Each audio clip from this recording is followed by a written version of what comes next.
Hi everyone, my name is Miray. I am AFTSA METU Chapter President. I would like to start by thanking Hakim and our participants for being here with us today. Being here with all of you is a pleasure for us. Today's speaker is Hakim. He is the co-founder and CEO at Kök Project in Turkey, and he will talk about functional foods. Today's customers are looking for customizable foods, beverages, and dietary solutions that will help them more forcefully meet their own unique nutrition and personal health goals. Therefore, functional foods gain more importance day by day.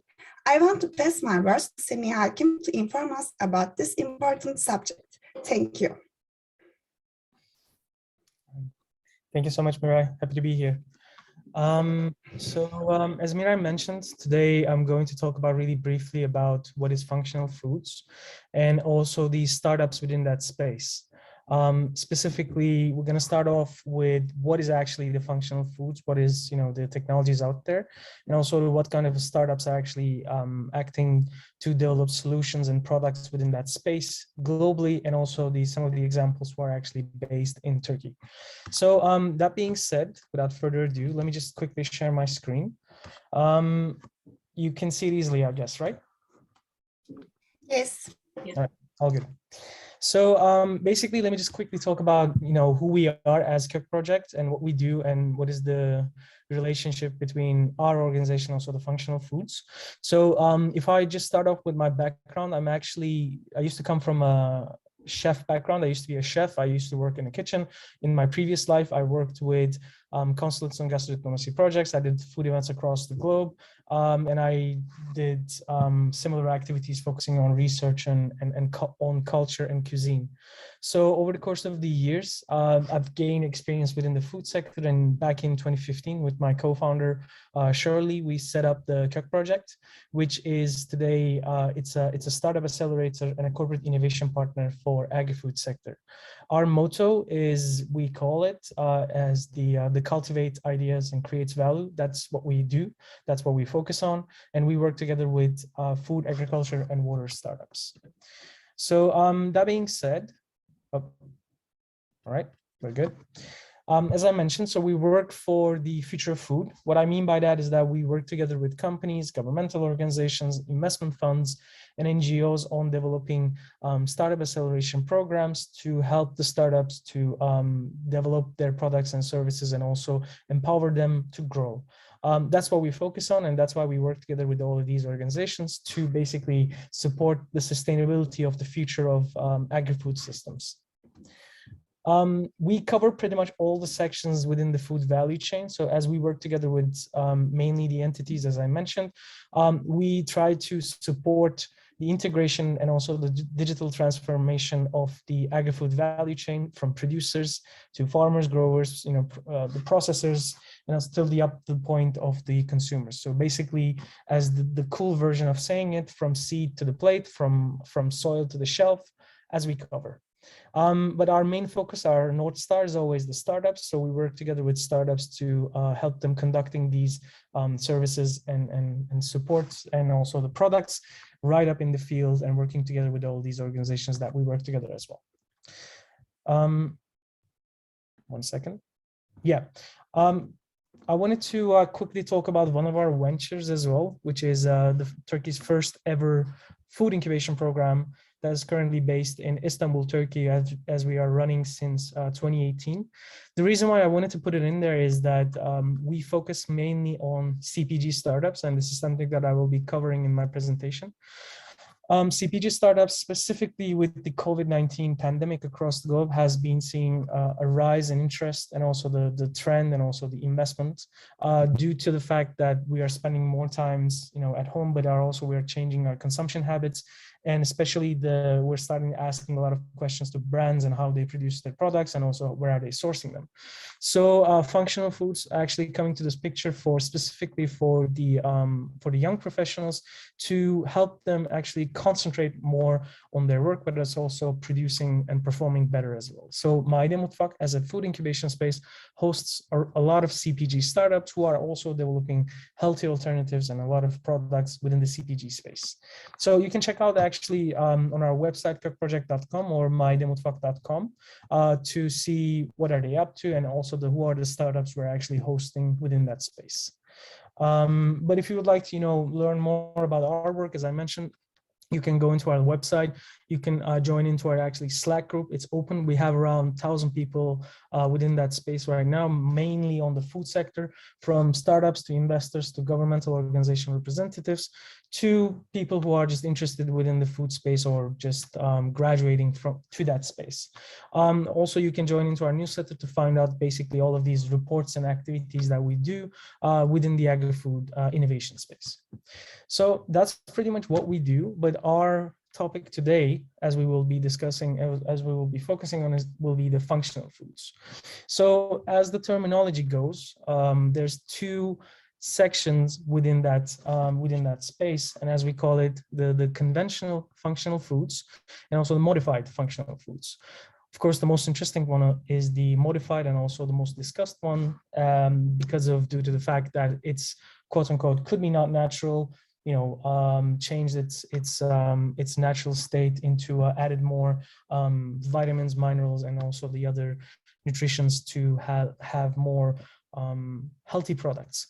But that being said, the functional foods, as the terminology is actually, it's been in our lives throughout the history, and we've been actually consuming these products to actually help our diet to have our vitamins, minerals, antioxidants, and also the heart healthy fats. This is something that we do time to time as a cultural thing, time to time as a general understanding, and also the interest in rising trends within the healthy food space. But that being said, humanity throughout the history has been always interested on food as medicine. So therefore we are quite actually familiar with the concept itself as well.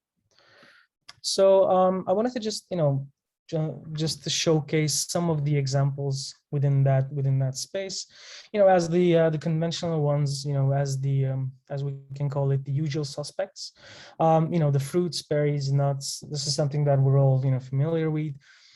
Seeds, as the chia, flax, hemp, all of these stuff that we see more and more integrated specifically into CPG products, alternative snacks, and also the healthy versions of the other snacks that we are used to. But as such, the legumes and whole grains, herbs, spices, and beverages as well, it's something that we are quite used to, specifically coffee and tea as well. But fermented foods also has been a trend for the last 5 years, specifically on fermented drinks as alternatives for tea and coffee, due to the fact that overconsumption of these two drinks are actually causing a lot of anxiety and stress and overconsumption of caffeine. So a lot of startups are actually looking into developing products that could be also alternative for that consumption habits, to help us actually concentrate, have that energy, but at the same time minus the effects.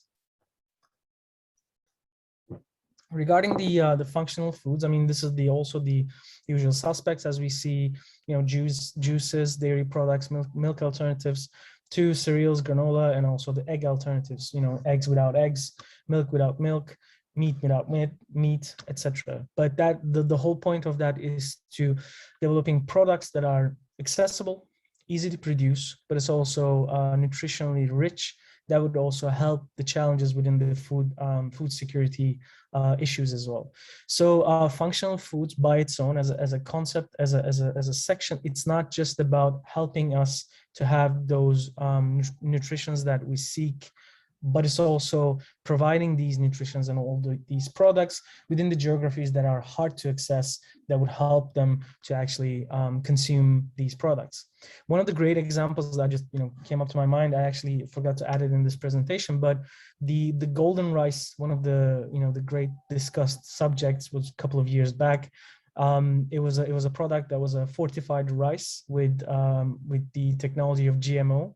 And it's being produced specifically for the regions in Southeast Asia, for helping local communities to have enough nutrition, specifically on vitamin K, to actually help their diet and necessary nutrients to receive, because it was hard for them to actually grow these products and even have sufficient ones. But it's also that also affects even the macroeconomy of the countries, specifically on the GDP side. That's a different topic, of course, but it's not just about, basically, as a summary, it's not just about the taste and effects, but it's also the functional foods also is about food security and food safety as well. So that being said, basically, what is the reasoning behind all of these, functional foods as the concept is that, first of all, preventing the nutrient deficiencies. This is one of the key factors in this category.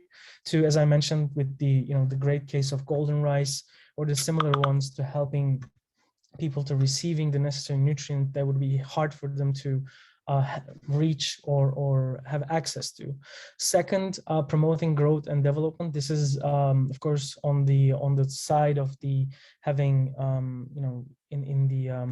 in the younger ages, to having proper nutrients help them develop and grow properly and healthy. And as I mentioned, this is also impacts the overall GDP of a country, to having, issues on food security that also impacts on the economy of those countries. There's a lot of examples on that, specifically in West Africa. We can see that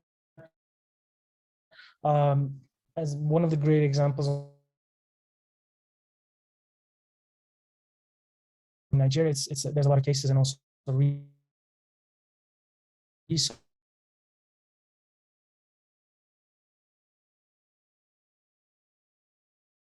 done in Nigeria regards to this. I would highly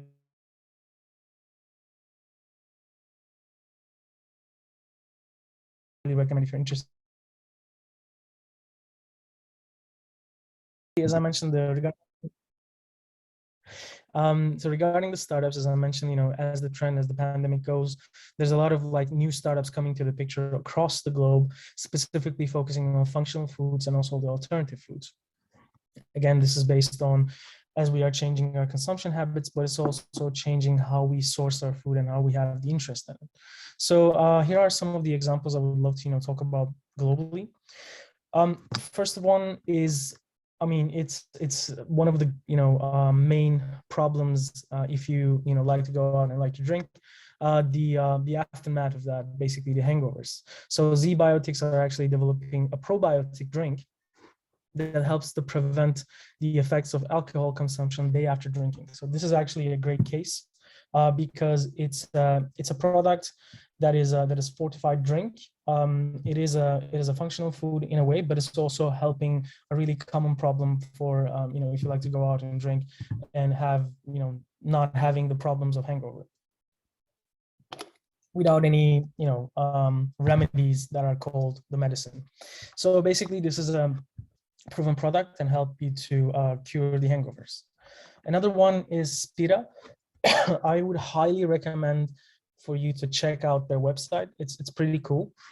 So basically, it's an algae-based dye product, food dye, that is aimed to use on food products, especially that could be used in candies, drinks, and similar products, especially on sugar. So it's instead of artificial and animal-based products, to using as a dye, and it also has nutritional value that comes from the algae, which is a protein-rich ingredient. So they created this product to mimic and also become a substitute for a natural blue dye that could be used in various products. Another one, Sempera. I love their, I think there's a typo in there, I just realized.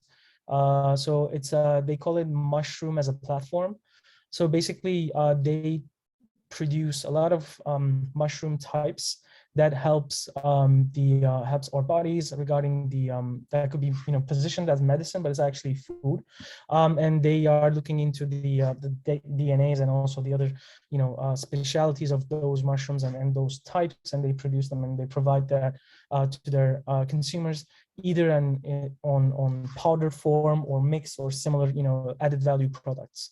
So with this way, they are using a natural ingredient and turning into a more functional food with the types and the ways that I produce it, but it's also being presented as well. So this is globally, but if we take a look at the startups who are based in Turkey, as I mentioned, CPG is the greatest trend at the moment on this section for various reasons. And we do have several startups I would love to talk about really briefly as well. First of all, this is it's called kes chips. So basically, kes comes from ches, which is chestnuts, and also in Turkish it's called kestane. So basically, it's a reference between ches and kes. So it's a CPG startup that develops healthy snack and alternative, which is made by chestnuts. So basically, chestnuts, also called breadfruits, are quite healthy and nutrient rich. So with this way, kes chips also have actually a patented utility model as well, where they're producing these chips. So it's also a food tech startup, but it's also developing chips that is also a healthy, low fat, and also nutrition rich alternative for regular potato chips or corn chips, whichever you prefer.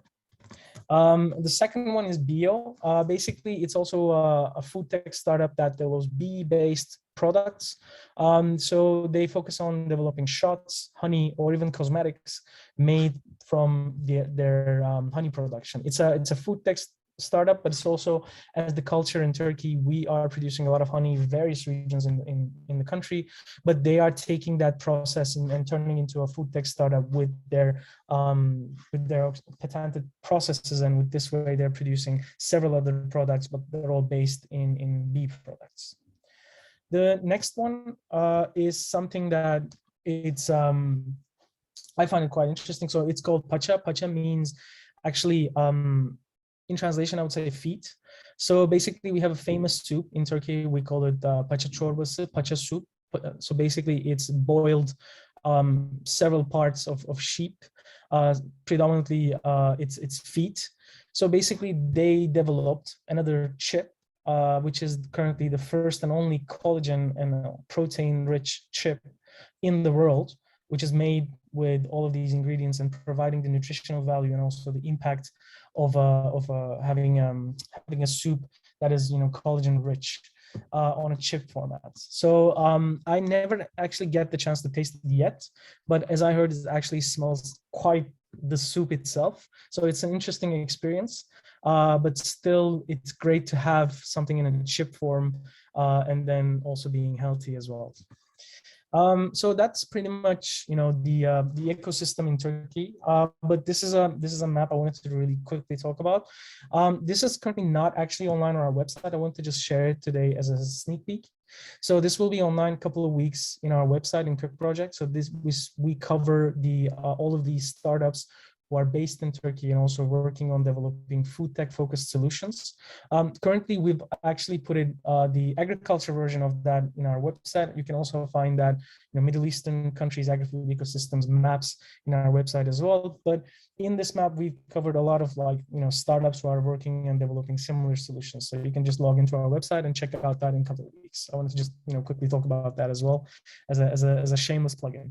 So basically, this is functional foods in a nutshell, and what we do in Cook Project. If you'd like if you have any questions or wanted to reach me out, you can shoot an email to my email, semi@cookproject.com, or as I mentioned, if you would like to check out our work on the agri-food innovation space, we can just log into our website and see what we work on as well. So thank you so much for listening, and if you have any questions, I would be more than happy to address them. Thank you for sharing this beneficial information with all of us. If anyone has any question, you can now open your mics or send them via chat and we will read it.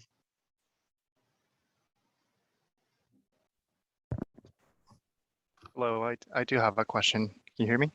Yeah. Hi, Sammy. Nice presentation.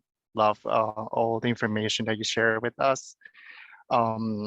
I was very intrigued and interested by the Z-biotic shot that it says that it cures the hangovers, which is neat. I don't think I'm on that age anymore, but but that sounds like very neat. The question, and I hope that you have an answer. If you don't, that's okay. But I was reading about this product, and it says that has a GMO probiotic. what do you think about the consumers' acceptance for these modified products? I think that's a great question, Mario. Thanks so much for asking it. So one of the great discussions I think we'll be having over the course of the years, more since we are having more and more challenges within the food security space. GMOs are actually coming into the picture as the technological developments helps us actually producing food in a more rapidly and controlled, and also adding more nutrients in there. So this is a personal perspective, but I see GMOs as a technological development, and the way I see it is that I look into the positive sides of it, as I mentioned with the case of golden rice. That actually sparked a lot of discussion specifically on this topic. As such, should we focus on developing more GMO-based products, or should we help these communities to help them produce more food with access to technology or similar how do you say, the reach in production. So I personally think that GMOs should be regulated, but it's also, I think, the stigma behind it and the fear, it's I wouldn't say it's not unqualified, but in a way I think there's also the impact of misinformation on it as well. I'm 100% on the regulations and policies around GMOs. We should know what we have, what we're putting in our bodies, but I'm not, against on the technology itself. And I think we need more solutions, helping us, producing more food and helping us to integrate more nutrients, vitamins, and minerals into the food itself, so that we can, tackle these issues, because food security itself is a quite real issue. And it's becoming more and more reality. And over the course of 30 years, which is just tomorrow, it's going to be one of the main topics that we have. So that would be my in a way a long version of the answer, but yeah, that's what I thought. No, thank you, and I totally agree with you. The thing is, my main reason why I asked this question is for instance, the people, especially in the school, may have the knowledge about modified products, right? Or genetically modified products. But sometimes, as you said, misinformation makes the consumer to reject this without even taking the time to think about this as a potential solution for food security, especially. So that's why I was asking you. But thank you. I do appreciate your answer. No, my pleasure. Absolutely. As I mentioned, this is a question that I always hear about, and as you mentioned, it's we need to take our time to understanding where we are sourcing our food, what are we eating, what are we consuming, and there's nothing wrong asking questions on these on these topics. The problem, at least if I may define it as a problem, is that the disinformation and our acceptance, and also the sort of the energy behind to rejecting all of these tagline words as such, GMO, genetically modified, etc., is bad. So I think this is something that we should steer clear away, but always free to ask questions and demand the answers of it.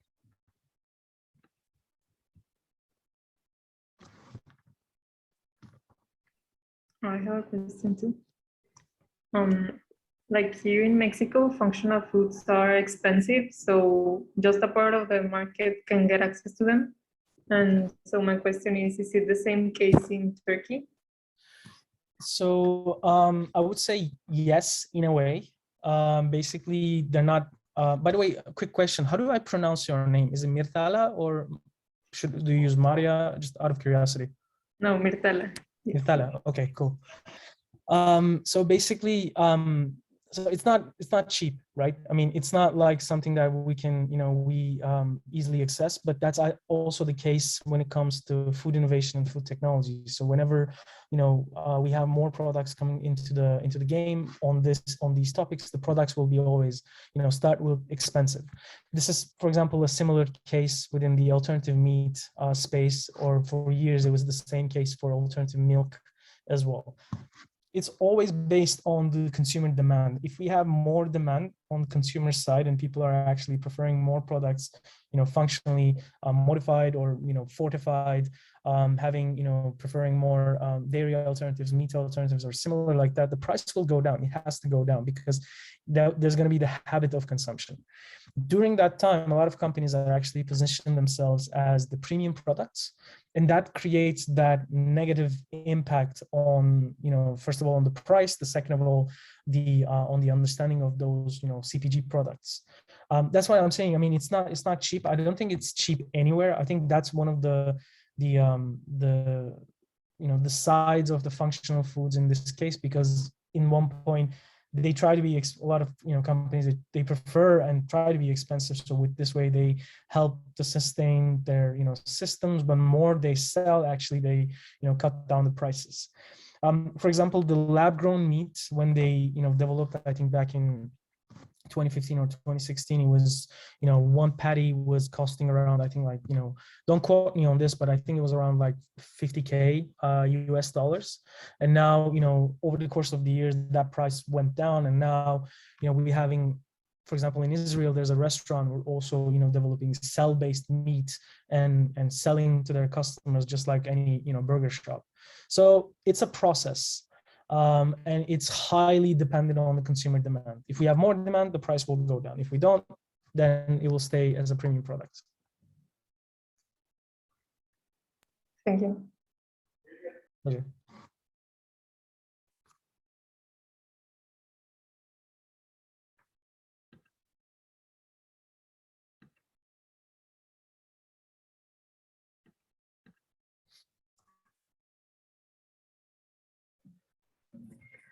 I also ask a question. Sure.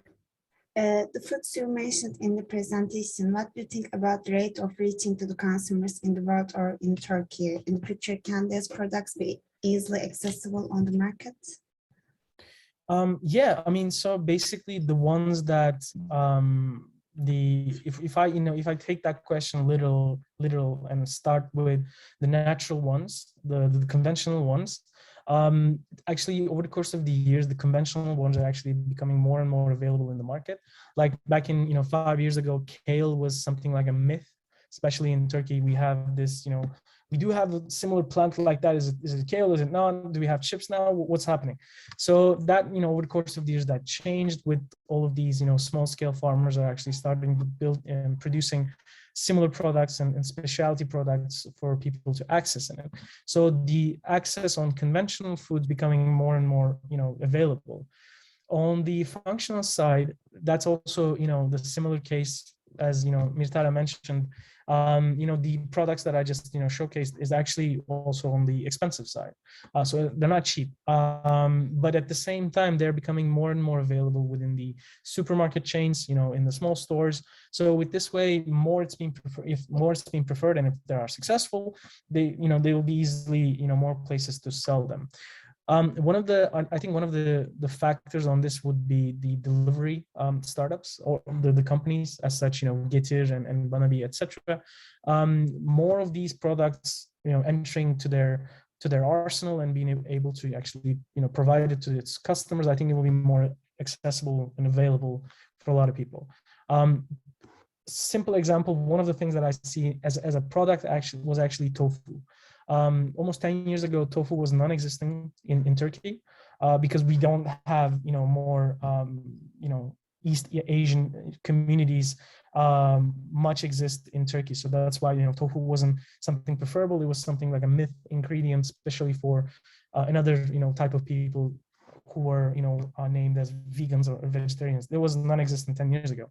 But over the course of the years, people are getting more and more used to this, consumption habits and recipes and ingredients. So now tofu is easily available. So it's a shift, I would say. Thank you.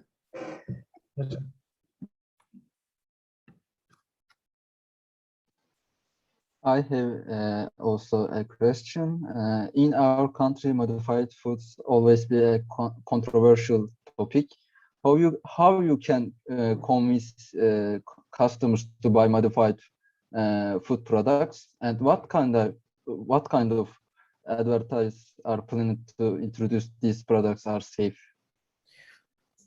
Again, I mean, great question. Similar to the Mario's question as well. So basically, the GMO, the understanding of GMO, especially from the beginning of 2000, specifically in Turkey, was heavily impacted with food activism, and a lot of organizations are talking about, especially in newspapers and also TV shows.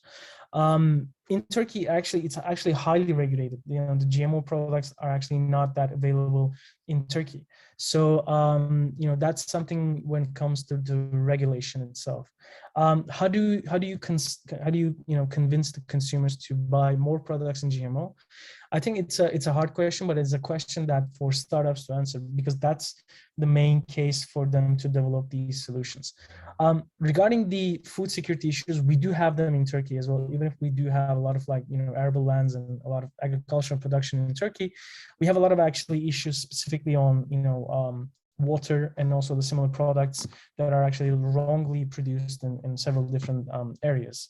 So over the course of the years, if we have the need to it, for example, in wheat and similar, main crops as such, maize, rice, or similar, products such as like these in high consumption in as part of the main dietary consumption, we might see them integrated more into the production itself with probably taglines of saying this contains GMO.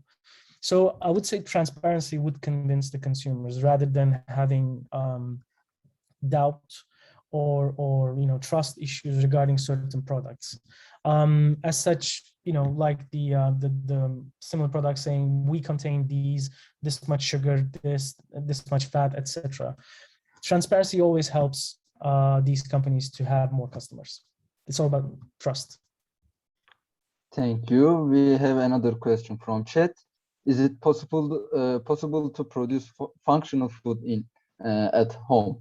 Absolutely. You can. The issue in here is the scale and the type of product that you're thinking about. So if we are talking about, let's say, milk alternatives, dairy alternatives, you can produce it.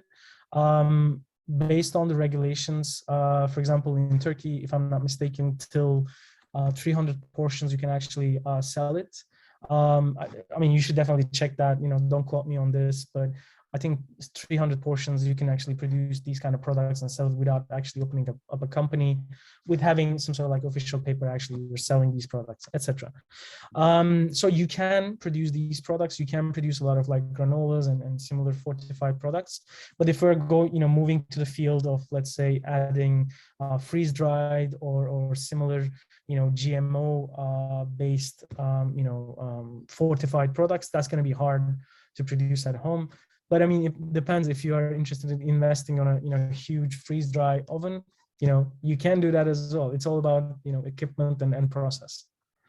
Everything is based, when it comes to functional foods, everything is based on the equipment. So and also the technique, of course, and also the expertise. But generally, it's about equipment, for sure.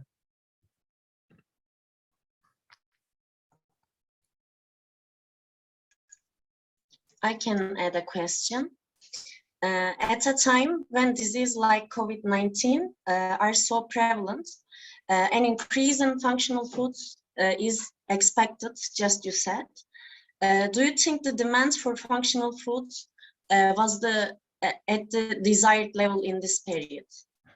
So, great question. So, this was the start in a way. So the way we discussed, in the future, the food and agri-food innovation, between 2019 and 2020, the developments, investment, and also the interest and trends within this sector compared to the years before, it was almost like, 5 years ahead in the future. So everything was expected to happen, let's say, in 2025, 2026 was happening right up in 2020 and 2021.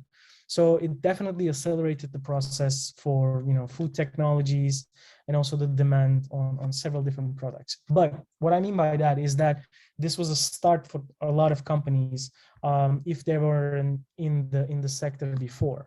So this is actually, in retrospect, when you take a look at 2014, that was the year of a lot of actually agriculture technology startups actually developed back in 2014 and 2015. This was also the impact of, SDGs, Paris Climate Agreement, and also the other, the trends moving to that direction. So COVID-19 pandemic, I would say, would be that case in 5 years when we talk about the functional foods, and I will be, referencing these years and these times and saying, because of the pandemic, we've seen more companies came into the picture. So this is still in the beginning phase, but this is also, I have to add that food and agri-food innovation, food and agriculture innovation are still in a similar phase, just like, internet and back in the 90s and beginning of, 2000s. So it's a developing process. But in 5 years, I would say so, yes, definitely. If you're interested to develop, a product or a startup or a service within that space, go for it, start doing your research. In 5 years, I think, you could be in a good position to do that.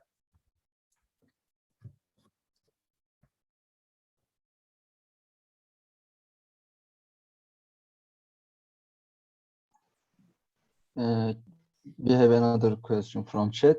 Do you think the common food companies whose products we frequently see on the market shelves give the necessary importance to functional foods in their R&D studies? Thank you so much for this question. I love this question. The reason why is that the one of the great aspects of startups and innovation, they disrupt this space. So actually, even if these companies are not having the importance of R&D activities already in-house, they will be either buying some of these startups who are developing these products, or they're going to have to invest in this space, because consumer demand is such a tricky thing to follow and impacts pretty much everything within the food value chain. So a lot of companies, especially if we take a look at the US ecosystem, the food innovations, heavily drive with the food companies, for example, like, Walmart, Campbell Soup, Heinz and Unilever and similar, Nestle even.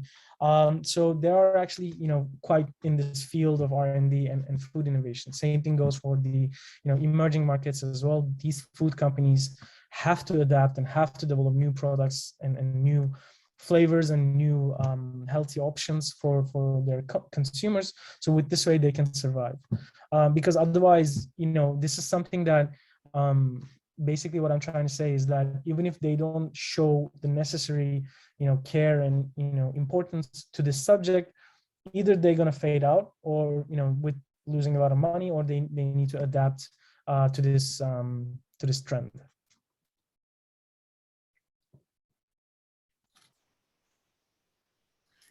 We have another question from Kerem. Do you think governments will give an incentive to carbon tax on alternative protein products? I have to say, like, all of these questions are I'm so happy to all of these questions. Thank you so much for for the care of asking all of these questions. First of all, I'll start with that. So basically, I would say yes, because that's also the case specifically for UN's upcoming legislation, and also the UK and EU as well. So basically, these legislations would, I would say, sort of like not the carrot but the stick, but maybe in some cases the stick, not the carrot, for these governments to have more efficient, specifically animal protein production. And alternative protein comes into the picture as one of the great solutions, because of the less space has been used, less water, less resources to produce these foods. I was actually in a panel discussion this morning just because of this topic, so I'm happy to have this question as well. But yeah, I mean, that comes to the fact of having more alternative protein products and also alternative protein startups and products available in the market, because with this way, with the integration of more demand from the consumers, and also the more products that are heavily readily available within these food companies, over the course of the years, this will help the carbon production, and also the probably the decrease, not probably, but most probably decrease the animal protein based production. So, but we have to come into the, come into consideration of when we're talking about the alternative protein products, we're not just talking about plant-based products. For example, one of the great, comments I've here in a panel discussion was asked to I think it was the CTO of Impossible Burger. They said, Impossible's mission is to actually produce all of the meat demand across the globe. And one of the comments that they had in that panel discussion to say, you're using coconuts. There's not much coconuts, across the globe to actually, cover that demand for you to be able to cover all of these meats, production. So we have to, consider there's a balance to it when it comes to alternative protein, and the options are available, not just plant-based, but algae-based, insect-based, and also the cell-based. So over the course of the years, I would say 10 to 15 years, we're going to see more products available within different categories of food. Let's say, when it comes to snacks, we will be seeing maybe more algae and insect-based protein. But when it comes to, alternative meat itself, we're going to see more, plant-based or cell-based or, animal-based selection.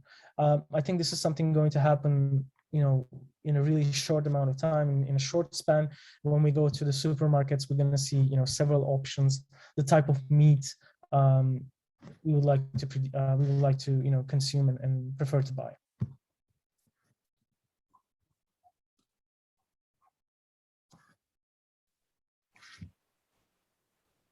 Hi, I have another question, Sammy, if you don't mind.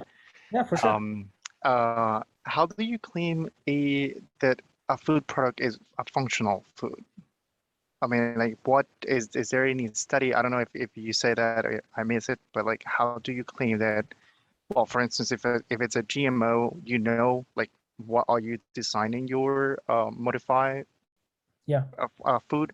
But if it's a natural one and a new novel one, how do you claim that food is a functional food? For sure. I mean, again, this is going to be my personal opinion. Don't quote me on this. I'm pretty sure there's going to be way better explanation on internet for, better than my answer is going to be in 2 seconds. But I would say when it comes to conventional, functional foods, if we're talking about the, impact that are compared, let's say, in the same category. For example, if we're talking about the fruit category, as I mentioned, the berries and kiwi, and also the several other, fruits are considered the functional foods. The reason why behind it is when we comparing, similar products within that category, having less impact and less, antioxidants or vitamins and mineral. Let's say comparing a plum to one raspberry. If the small raspberry, less in grams and less in physicality, has more impact in our bodies compared to a plum or an apple, etc. I think that could be considered as a functional food. Same thing goes with chia, flax, and hemp. Within that, seeds which can be integrated to our food in various recipes.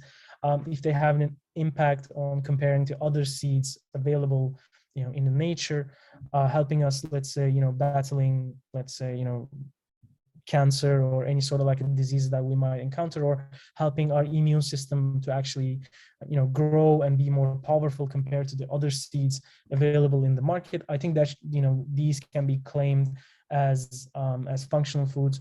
This is, coming to the territory of superfoods as well. But, the difference between superfood and functional foods, I mean, there should be, so basically functional foods, when it comes to natural and conventional ones, that are easily promoted as superfoods.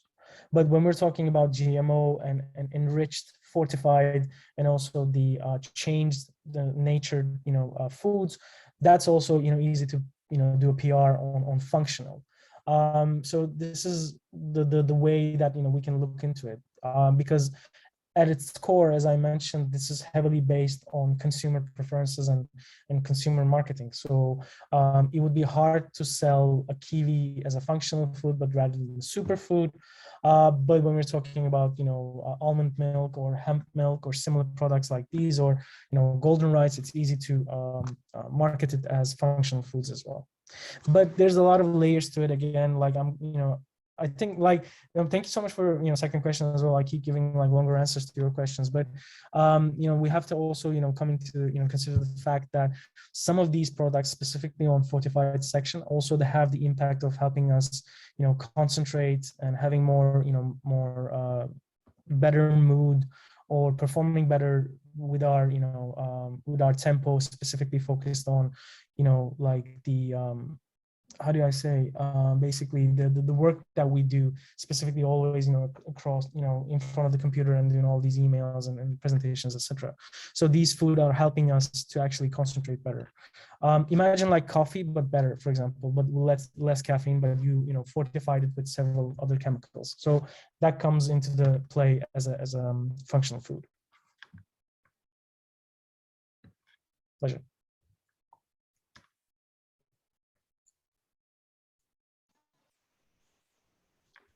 Okay, I think we don't have any questions more.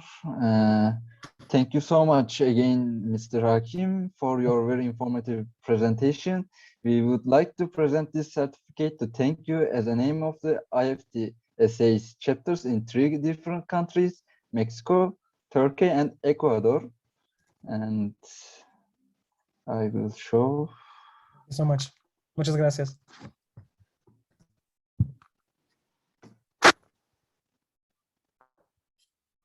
Awesome.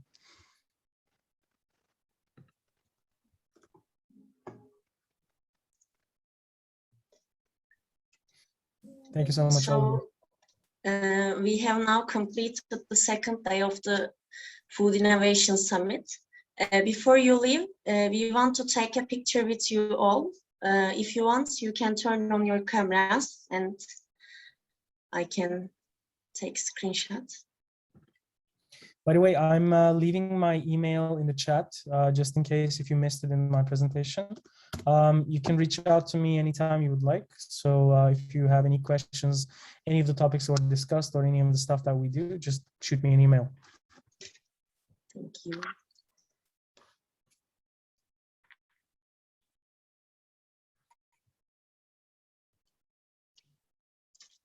By the way, when you're sending me an email, sometimes automatically people type uses C instead of the K in Kirk project, and I get a lot of like messages to say we sent you an email, you didn't reply.